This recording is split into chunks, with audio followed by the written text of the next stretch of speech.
Hindi na pinatagal pa ng Senate Subcommittee on Finance ang deliberasyon at inaprubahan na ang panukalang 902 million pesos na pondo ng Office of the Vice President para sa taong 2026.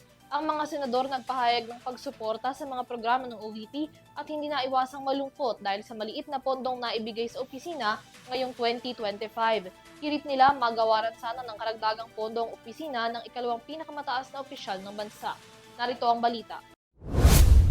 Hindi umabot ng isang oras ang deliberasyon ng Senate Subcommittee on Finance bago tuluyang aprubahan ang panukalang pondo ng Office of the Vice President para sa susunod na taon.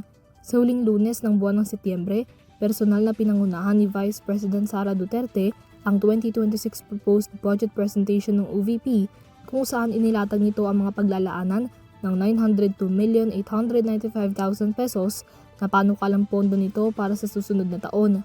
Pinakamalaking bahagi nito ay nakalaan para sa maintenance and operating expenses na may 74.62% o katumbas ng 673,753,000 pesos ng 2026 proposed budget ng OVP. 23.54% o 212,538,000 pesos ng panukalang pondo ay ilalaan para sa personal services habang 1.84% naman o 16,604,000 pesos naman para sa capital outlay. Samantala, 30.5% ng pondo ay nakalaan naman para sa sustainability ng iba't ibang programa at proyekto sa ilalim ng OVP.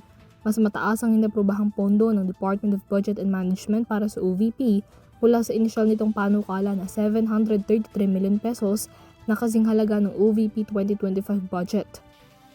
The OVP holds a distinct position in our bureaucracy. As the second highest office in the land, the OVP carries out functions that complement the work of other government agencies while advancing the well-being of the Filipino people. The proposed 902.895 million for fiscal year 2026 budget for the OVP will help us continue with our mission to deliver efficient, accessible, and responsive public service for the good of all Filipinos. Kinilala at nagpahayag ng suporta ang mga senador sa mga programa ng OVP na sa kabila ng malaking tapya sa pondo noong 2025 ay nasiguro pa rin maitaguyod ang kanilang mga programa at masuportahan ang mga benepisyaryo nito.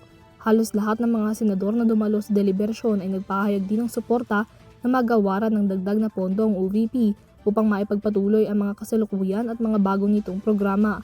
Si Senator Bongo handa raw pabawasan ang pondo ng kanyang opisina at ibigay ito sa OVP upang mas masuportahan ang mga programa nito. For next year, I urge the Senate to support the budget of the OVP in full. Napakaliit po ng increase. 1% lang po. Pero alam naman natin na marami pong matutulungan.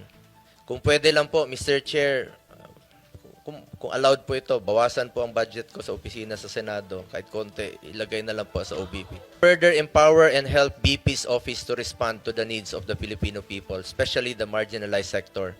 Muli, nais ko pong ipahayag ang aking suporta para sa budget ng OVP. Alang-alang na lang po sa mga kababayan nating mahirap. Let's support her to be a working Vice President. Pagkatapos ng mosyon na gawaran ng parliamentary courtesy ang OVP budget deliberations, inaprobahan na ito ng subcommittee at i-endorso na sa Senate Committee on Finance para sa plenary debates. Noong nakaraang linggo, inaprobahan na rin ng Kamara ang panukalang pondo ng OVP sa bisa rin ng parliamentary courtesy. Para sa EuroTV News, Mila Yagin sumasaludo sa bawat Pilipino.